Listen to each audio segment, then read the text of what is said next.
Welcome to another Heart Talk powered by WorldPoint. We're here today with Teri Campbell, and thank you for being here, Teri. Thank you for inviting me. Teri has a wildly impressive resume. She is a flight nurse. She has a master's in nursing, and she is also a former executive director of Illinois Heart Rescue and is currently their senior advisor. But Teri, please tell us a little bit more. I know there's much more to your background than those few things, so please tell us a little bit about yourself. Oh, thank you so much. I have been a nurse for a really long time.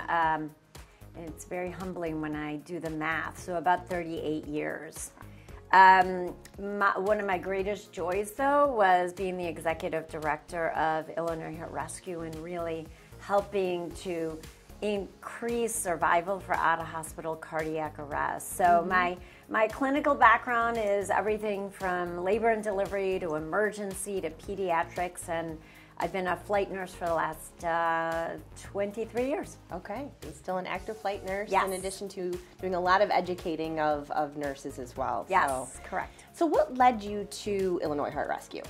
So what led me to Illinois Heart Rescue was one of my residents had become an attending physician, and he and Dr. Teri Hock, with the coordination team, the original coordination team, wrote the application to Medtronic so they could receive a $2.5 million grant. So this group was primarily made up of physicians, very motivated, very well-intended physicians. And after about a year, they realized that they needed a nurse to get things going. Yeah, right. So I take that as a compliment. Yes. So they were great with the ideas and getting things going, but they needed some help with implementation and execution. Okay. So Teri, what is a few or one of your greatest accomplishments during your time at Illinois Heart Rescue? Oh my gosh, Cristin, thank you so much for asking. There are so many things that I'm so proud about being associated with Illinois Heart Rescue. Probably the thing that I'm most proud of is since 2013 when I joined the program, we have increased out-of-hospital cardiac survival by 5 times. We have dramatically increased survival. We have quadrupled bystander CPR. So those incredible. two things go hand in hand. So the more bystander CPR you have, the more neurologically intact survival we're going to have. So those are things that I've been very proud of. I've also been very proud of our support for cardiac arrest survivors. We have the ICAN support program, which has been absolutely terrific. We've also worked with PSAP centers, which is kind of the EMS term for 911 call centers, to dramatically increase dispatch-assisted CPR. So in times of when callers are calling and they're in a panic, their loved one is on the ground, they're not responsive, we've got somebody very calm on the phone that can help remind them the very simple steps of bystander CPR and what they can do to save their own loved ones' lives. Right, that time is so important, so getting that person to take action. Absolutely. And you know, the 911 dispatchers historically have said, hey, do you know CPR? Would you like to do CPR? We don't do that anymore. Yeah. The call takers are amazing. They've been trained to take command of that call. They're the best, fairly stern cheerleader you've ever heard in your life, right? Yeah, that's great. And I know another focus of Illinois Heart Rescue has been around health equity, right? And closing some gaps and disparities. Can you tell us a little bit about that? Yeah, unfortunately, if we look at national averages, patients that are minorities, so Black and brown patients, have significantly lower survival than patients that are Caucasian. So, you know, if it was just one simple answer, we would fix it, but there's so many things that go into that. And part of that has to do with all the social determinants of care, like do patients have access to health care? Do they have access to healthy food? Do they live in safe neighborhoods? I mean, there are so many things that go into that survival. Part of it has to do with some genetic dispositions for non-communicable diseases such as hypertension, diabetes, high cholesterol. Okay. So again, we also find in our lower socioeconomic neighborhoods that tend to be high minority, there is significantly lower bystander CPR. So Illinois Heart Rescue really, I say it's the cornerstone of our project, is addressing these disparities, closing these inequity gaps. So yes, we want to survive. We want to help increase survival for any patient that's a victim of cardiac arrest, but we would also like to level that playing field so everybody has access to the same great health care. One of our mantras is, we don't believe that your zip code should dictate your survival. Right, that's great. What are some of the things that Illinois Heart Rescue has done to try to close those disparity gaps? Yeah, so again, great question. Thank you for asking. So we have looked at our data. Where are the cardiac arrests happening across the state? And then once we have that data, then we can do closer analysis on those neighborhoods and those communities. And one of the things that we do is, we're essentially a pretty small grassroots organization that is primarily fueled by volunteers. So our bandwidth, like everybody in the world right now, is limited. So we look at the neighborhoods where we have the highest incidence of cardiac arrest, and overlay that with the incidence of bystander CPR. We call those our hotspot neighborhoods. High incidence of cardiac arrest, little to no bystander CPR. That's where we really concentrate our education and our focus. So we work with EMS agencies in those communities. We work with schools. We work with churches. We work with areas where people are already congregating and people are already meeting. Right. And really try to, I say, spread the gospel of CPR.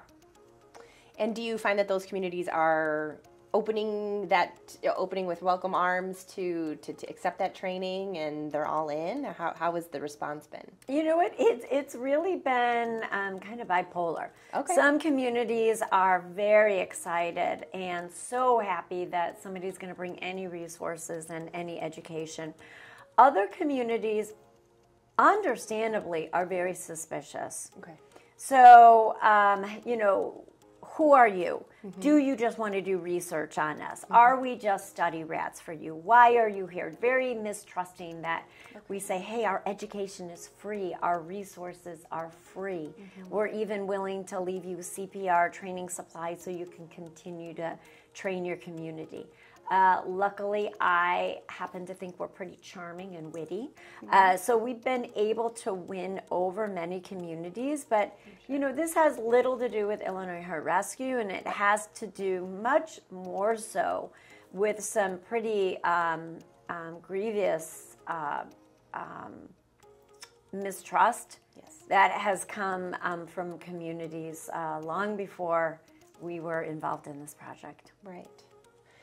And I know a lot of recent studies have highlighted disparities in sudden cardiac arrest survival rates for women specifically, right? And recently you were on WLS AM 890, the Steve Cochran show, and you were talking about CPR. And tell us a little bit about that experience and how that went for you. So it was such a great experience. So shout out to Steve and his show. Thank you. They've actually had me back twice. So it's been, great. Okay. Yeah, it's been terrific.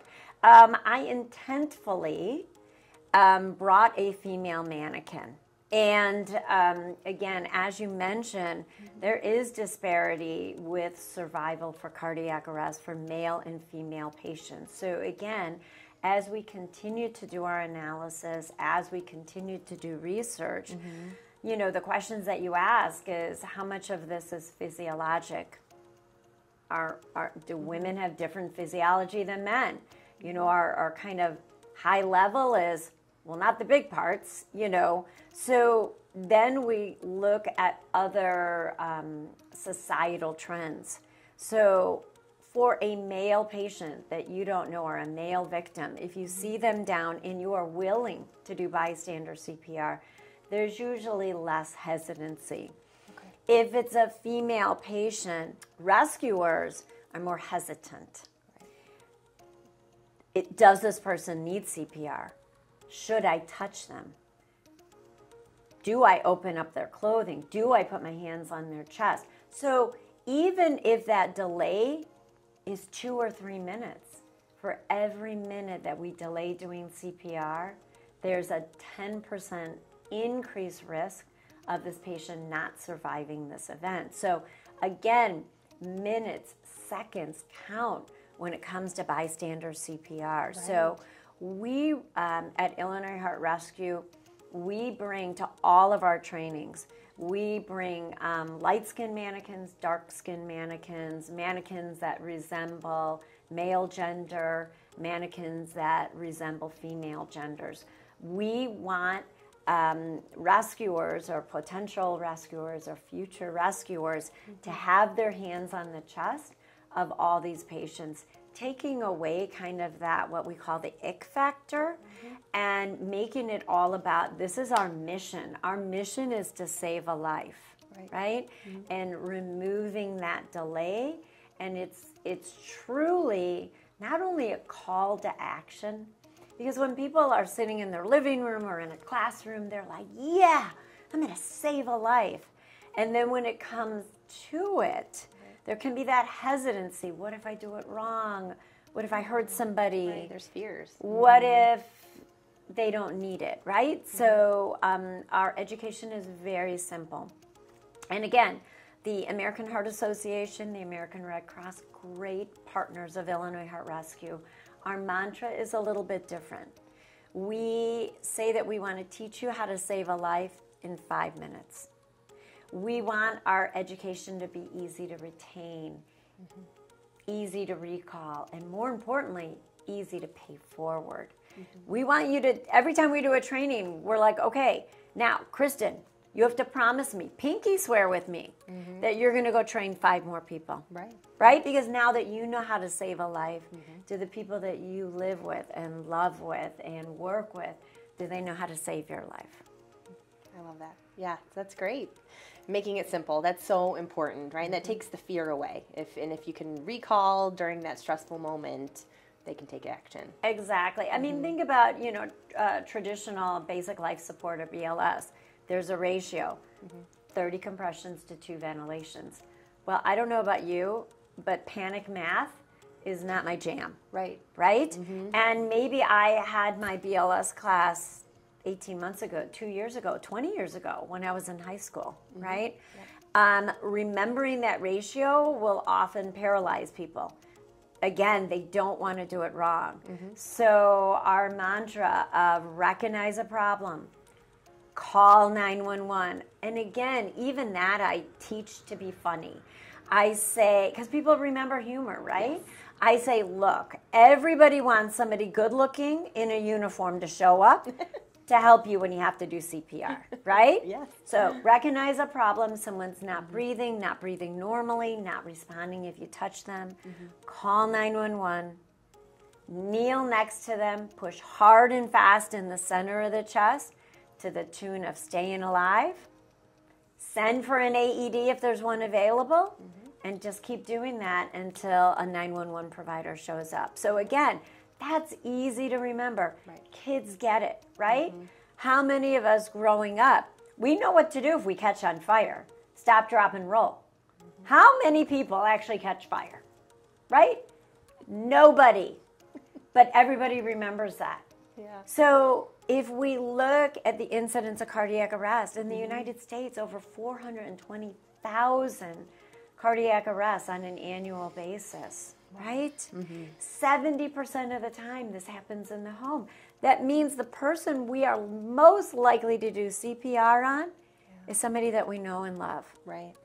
No stop, dropping, and rolling. Recognize a problem. Call 911. Push hard and fast in the center of the chest. Send for an AED. That's it. Mm-hmm. Yep. And I love that, right? Because like you said, even kids can remember that. So right. Yes.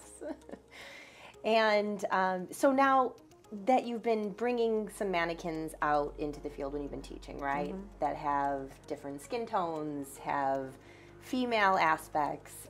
How are students responding to that?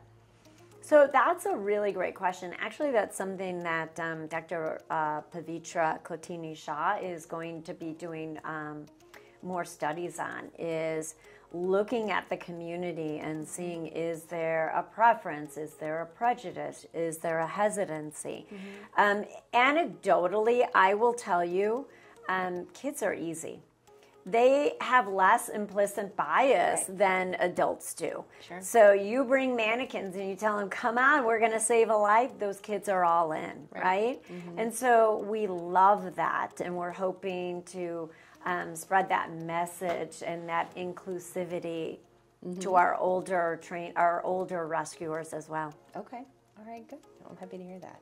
All right, Teri. So what, in your opinion, what are some other steps that, you know, as a society, we could take to improve sudden cardiac arrest outcomes?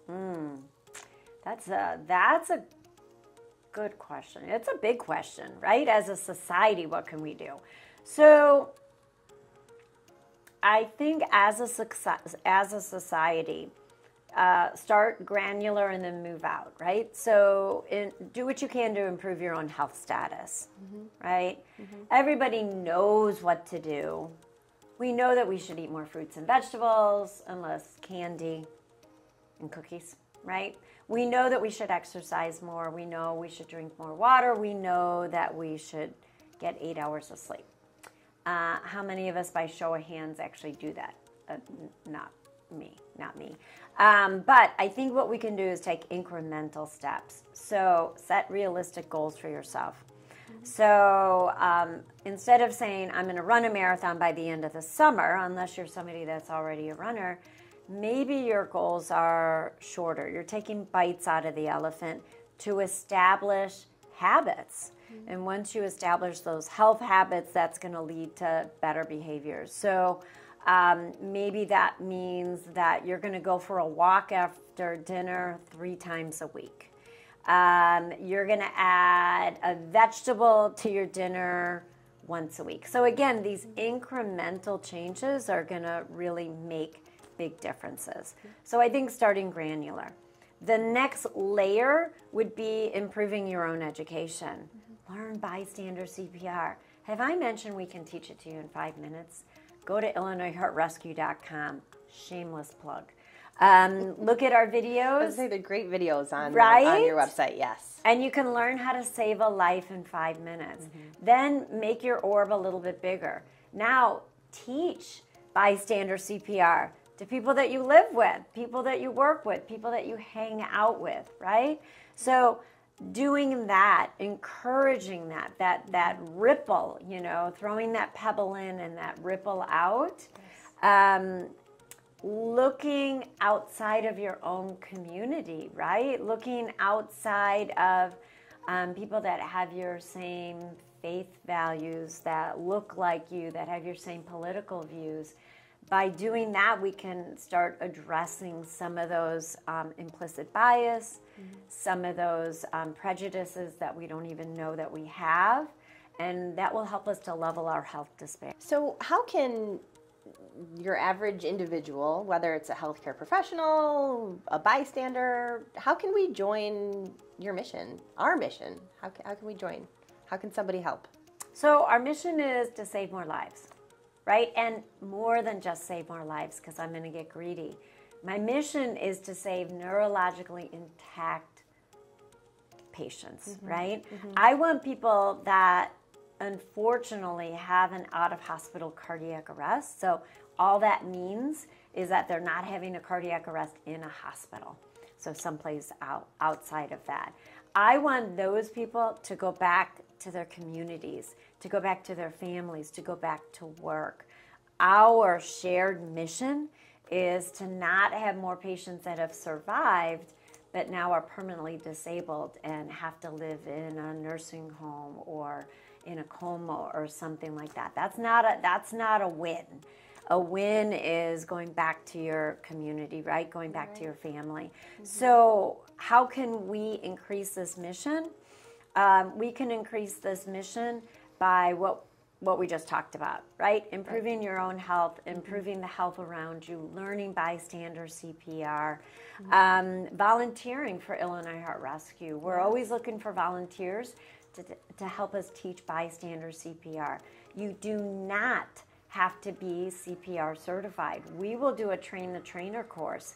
You can teach people in your church. You can teach people in your school. You can teach people in your parent group or your anything like that. So anywhere where you have a group, we're willing to come out and do a train the trainer, and then we'll even leave you supplies so you can train people. That's fantastic. I love that. So Teri, you have a lot of experience as a nurse. And particularly as a flight nurse, which I can't imagine the amount of stress that goes into being a flight nurse. Tell us a little bit about that, some of your experiences. So I love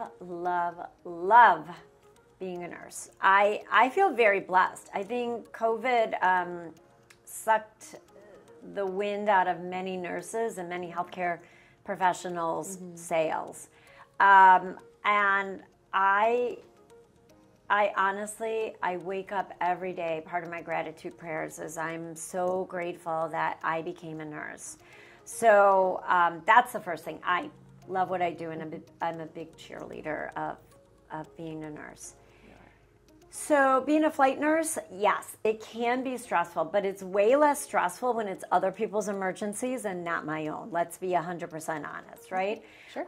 Also, as all healthcare professionals, we train and we practice and we drill. So when it comes time for these emergencies, as flight nurses, we always say, hopefully we're the best thing that has happened to you this day, because something pretty terrible has happened if you're meeting me on a professional level, right? But we fall back on our training. We shrink to focus. So if I'm at a scene and it's a car accident on the Kennedy, right? And there's a multiple car pileup, there's lots of fire departments and sirens and ambulances and lots of chaos that's going on.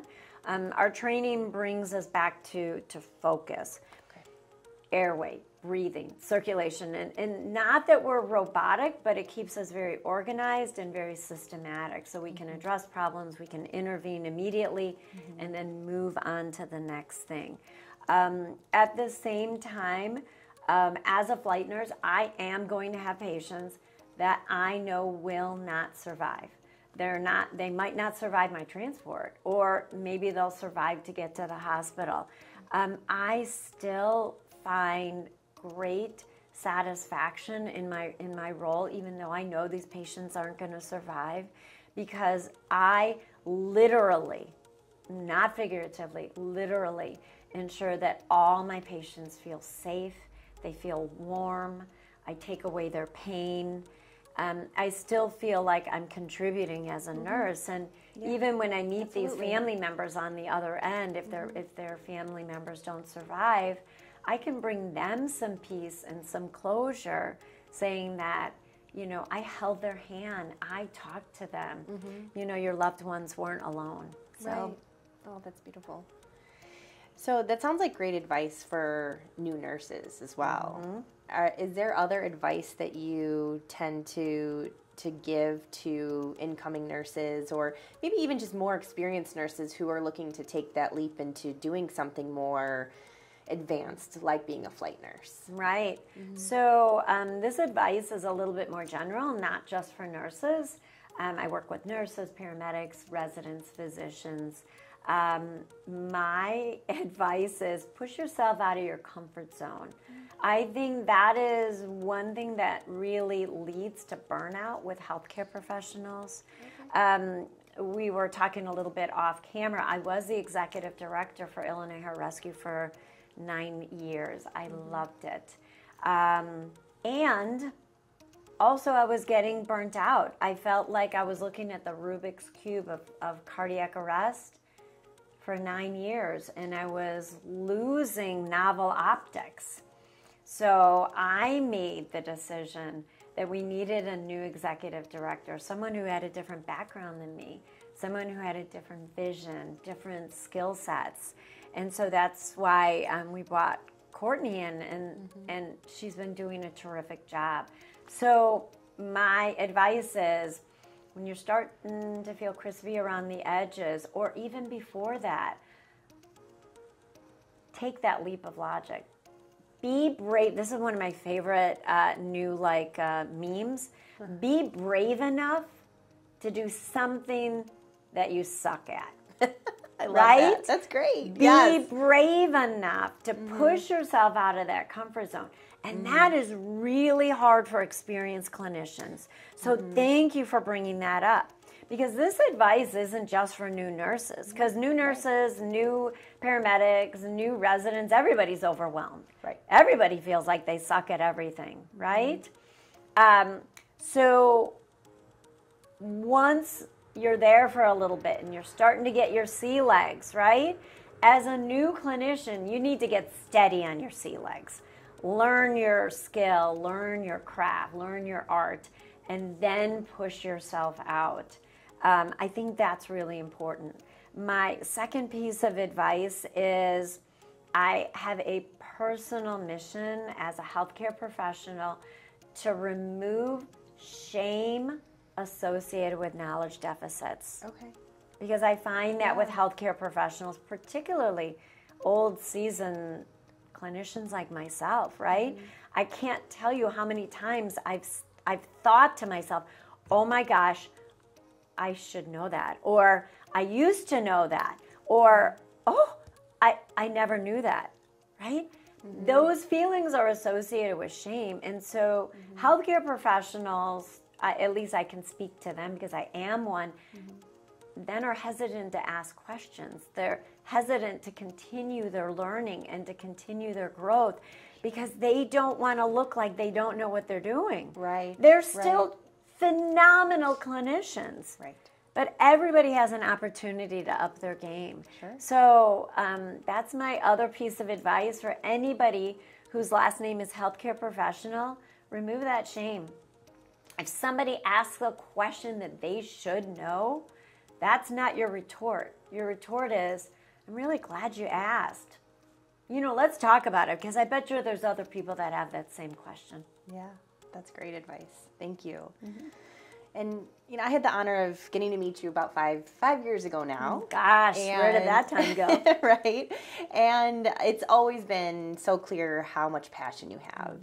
So I'd love to know a little bit more about kind of your why. What led you to become a nurse and to take this path in your life? I always had an interest in medicine and in nursing. And my dad was actually really disappointed. He wanted me to go to medical school. And I really pushed back. I wanted to be a nurse. I associated it more with that patient touch and that more of that continuity of care. I had been working as a nurse's aide, so I had seen the role of nurses, I had seen the roles of physicians, and again, not to downplay the tremendous role that my physician partners play, but I wanted more of that bedside, that stretcher side, that more holistic care of taking care of the physical, the spiritual, the psychological. So that's what really brought me to nursing. Oh, wow. That's beautiful. Well, thank you, Teri, for being here with us today. It was an honor. Thank you. And we look forward to having you back with us again sometime soon. Thank you. The honor is very much mine.